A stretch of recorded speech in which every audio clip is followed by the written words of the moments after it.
By July 7th, the northern attack ground to a halt. The Germans lost 25,000 soldiers and 200 tanks. Southern German forces under General Hermann Hoff, which consisted of 600 tanks and 300,000 soldiers, pressed on the attack by swinging south of Russia's defense line. The southern forces wound up 50 miles southeast of Kursk, near the small village of Prokhorovka.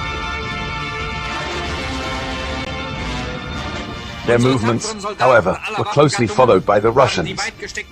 On July 12th, the largest tank battle in human history took place at Prokhorovka, as 1,500 tanks maneuvered to destroy each other at relatively close range in the middle of blinding dust.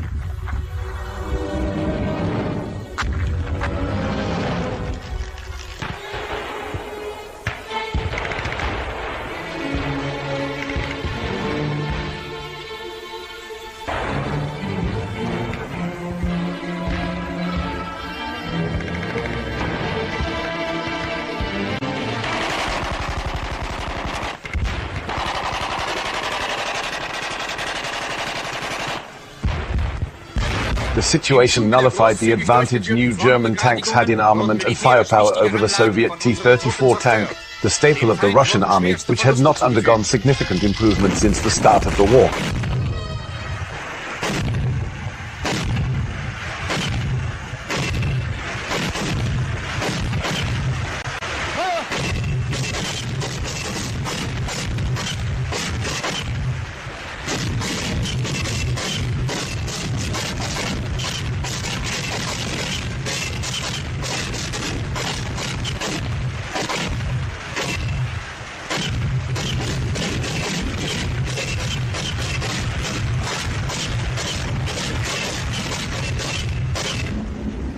Instead of an organized conflict, the Battle of Kursk was a series of encounters in which necessity dictated tactics.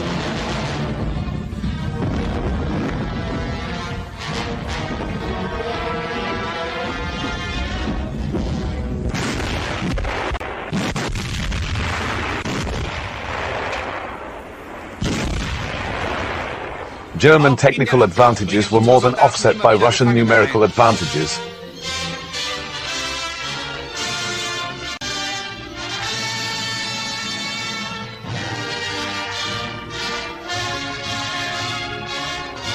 By the end of the day on July 12th, German forces had lost 350 tanks and 10,000 soldiers.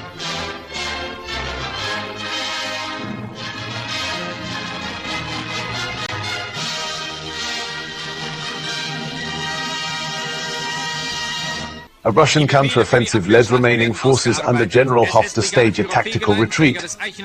By July 23rd, Hoffer's forces were driven back to where the ill-fated Operation Citadel had begun.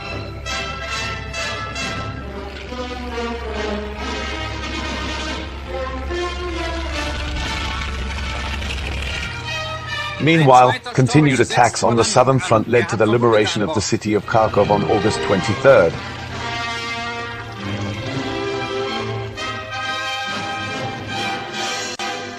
On July 12th in the north, Zhukov had launched a counteroffensive against surviving German forces.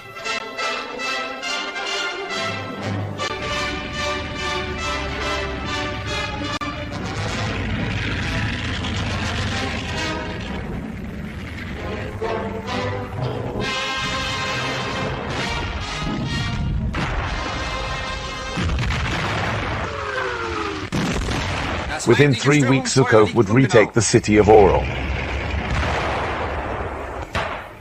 The Battle of Kursk officially ended on July 12th.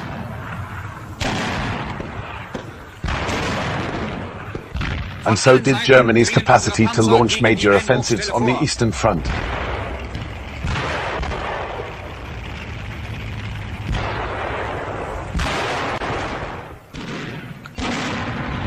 The date also marks the official beginning of the Russian juggernaut, which pushed German forces out of Russia and much of Eastern Europe back to the very gates of Berlin.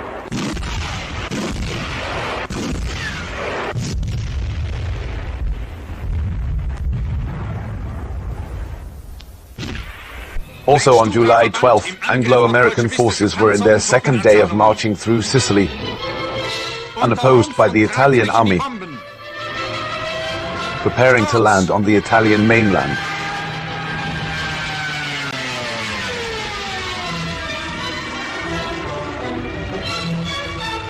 For Hitler, this meant withdrawing key units from Russia to meet his newest crisis.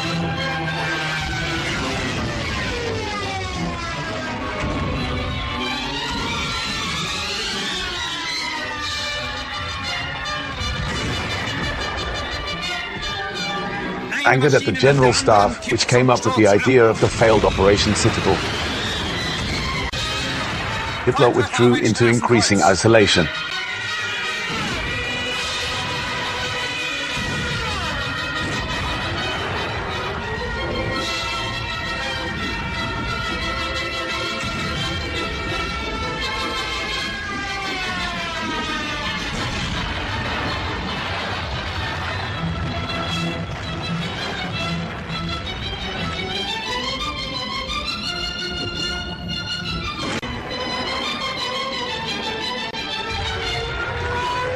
No longer trusting his generals,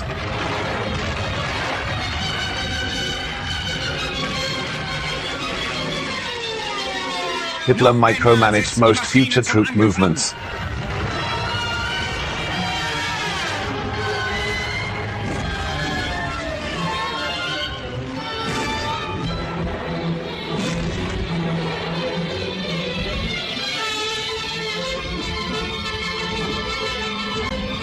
It was clear that the fall of the Third Reich was not a matter of if but of when. The Battle of Kursk also stands as testimony to the Red Army's coming of age.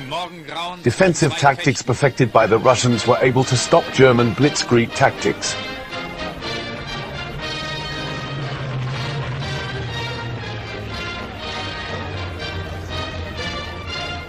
Although one of the shortest battles of World War II, the Battle of Kursk was the largest tank battle in the history of warfare and is considered a major turning point in the war. Although the Soviet Union lost nearly 200,000 troops to Germany's 50,000,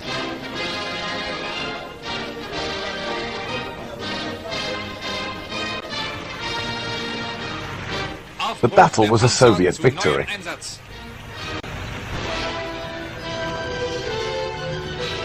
The German army lost its capacity to launch any further offensives on the Eastern Front.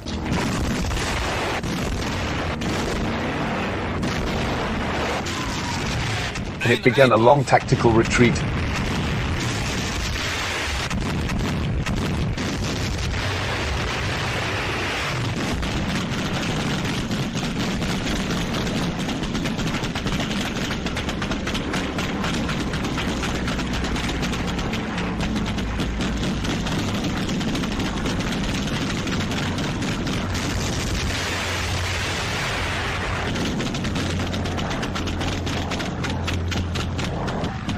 While a reinvigorated Soviet army began an advance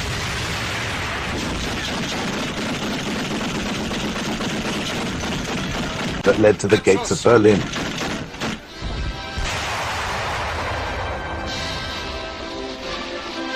Because the Allied invasion of Sicily began during the battle, Adolf Hitler was forced to divert troops training in France to meet the Allied threat in the Mediterranean, rather than using them as a strategic reserve for the Eastern Front.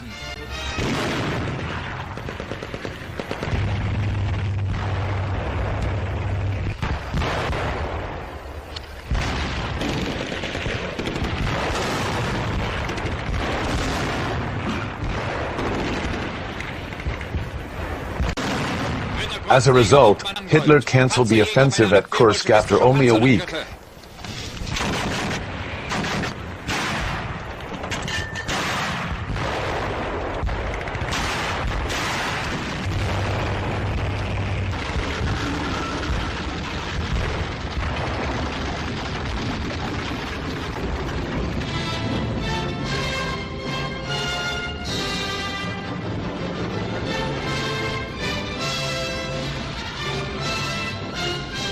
Germany's losses of men and tanks ensured that the victorious Soviet Red Army held a strategic initiative for the rest of the war.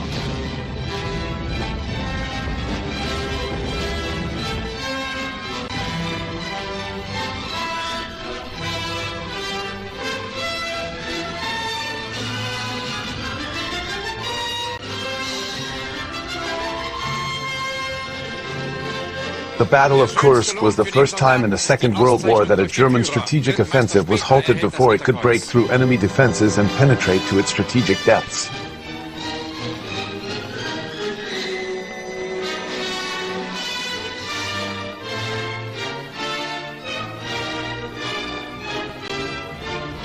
Though the Red Army had succeeded in winter offensives previously, their counteroffensives after the German attack at Kursk were their first successful summer offensives of the war.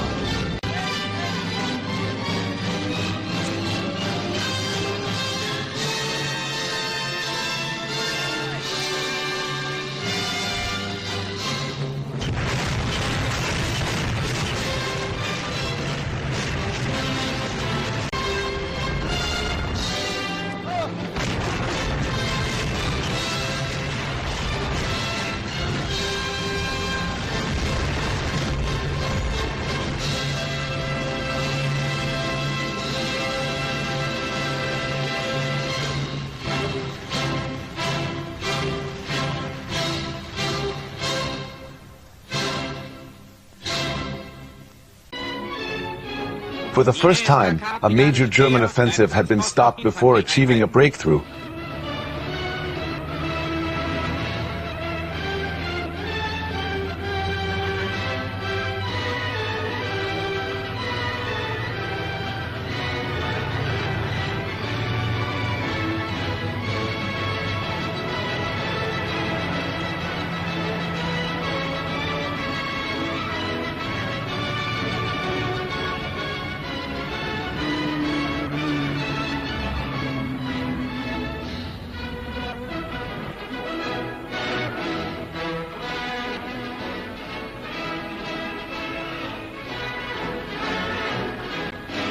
The maximum depth of the German advance was 8 to 12 kilometers in the north and 35 kilometers in the south.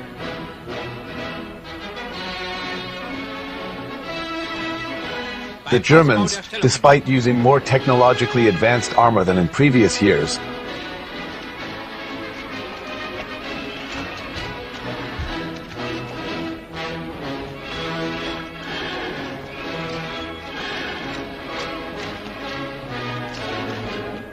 were unable to break through the deep Soviet defenses and were caught off guard by the significant operational reserves of the Red Army.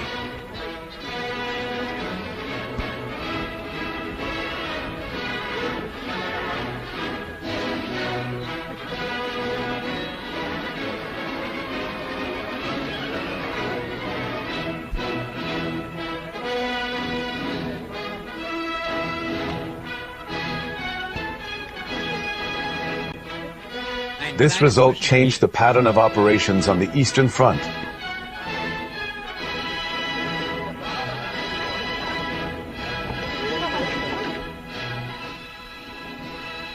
With the Soviet Union gaining the operational initiative. The Soviet victory was costly.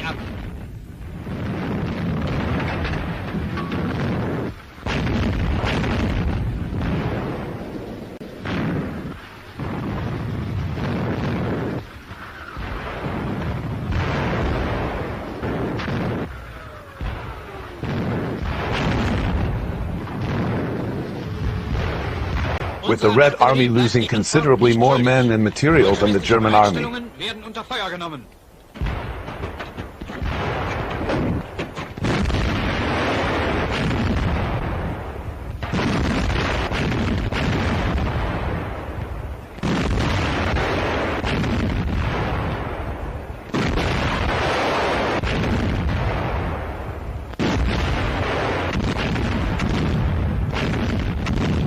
The Soviet Union's larger industrial potential and pool of manpower allowed them to absorb and replace its losses.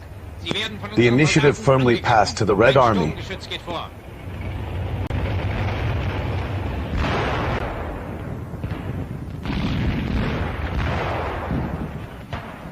For the remainder of the war, the Germans were limited to reacting to Soviet advances.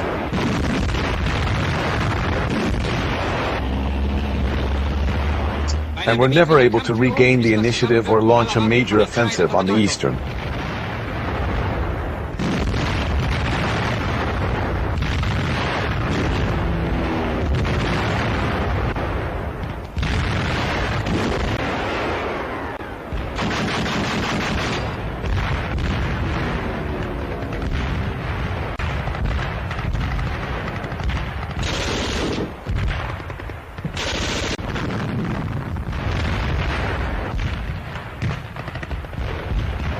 In his post-war memoirs Lost Victories, Manstein was highly critical of Hitler's decision to call off the operation at the height of the tactical battle.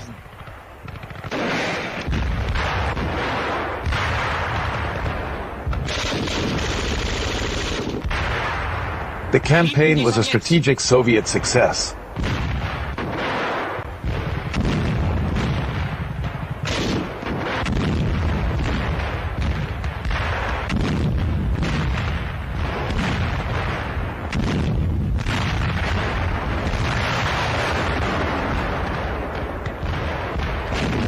The 1st SS Panzer Division Leibstandard SS Adolf Hitler was transferred to Italy, and the other two were sent south to meet new Soviet offensives.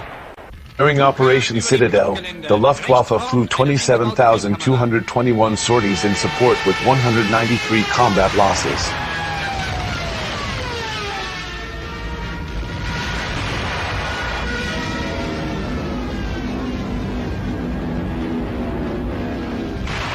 Despite German unit performance, the Wehrmacht was now lacking strategic reserves.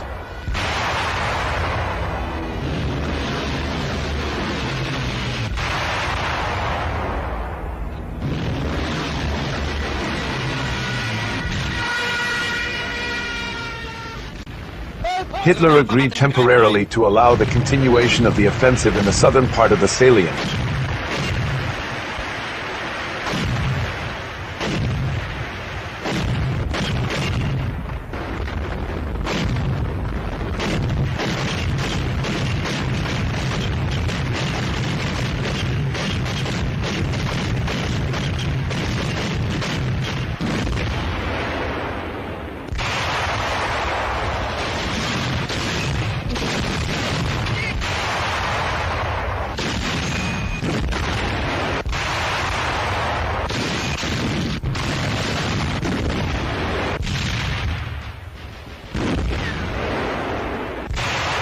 But the following day he ordered Manstein's reserve, the 24th Panzer Corps, to move south. The offensive continued in the southern part with the launch of Operation Roland on July 14th.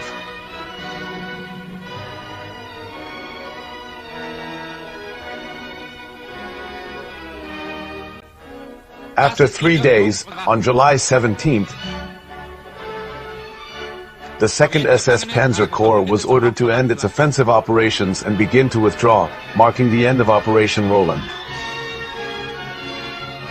Russian historian Boris Sokolov places the losses of the Soviet army much higher, giving the figures of 450,000 killed, 50,000 missing, and 1.2 million wounded throughout the course of the battle. The Battle of Kursk was the final strategic offensive that the Germans were able to launch on the Eastern Front. On the evening of July 12th, Hitler summoned Kluge and Manstein to his headquarters in East Prussia. The Western Allies had invaded Sicily.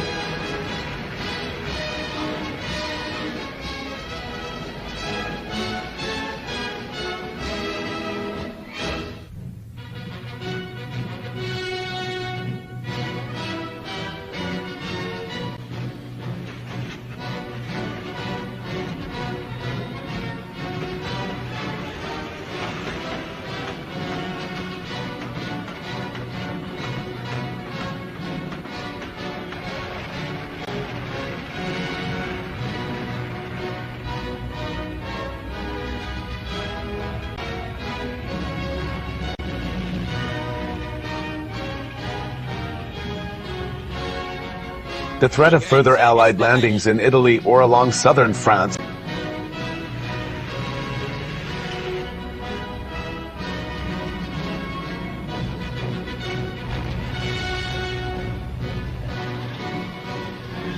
Hitler believed it was essential to stop the offensive and move forces from Kursk to Italy.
The Allied invasion of Sicily, also known as the Battle of Sicily and Operation Husky, was a major campaign of World War II in which Allied forces invaded the Italian island of Sicily.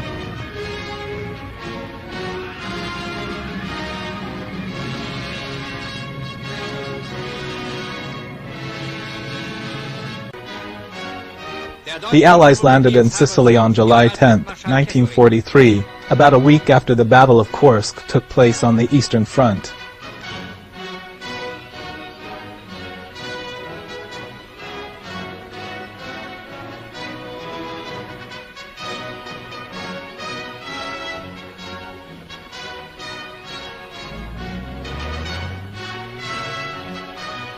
This relieved the burden on Soviet leader Joseph Stalin and spread German defenses thin ahead of the planned 1944 invasion of northern France. The Allies believed that a successful invasion of Italian territory would destabilize Benito Mussolini's fascist government, which did happen shortly after the invasion began.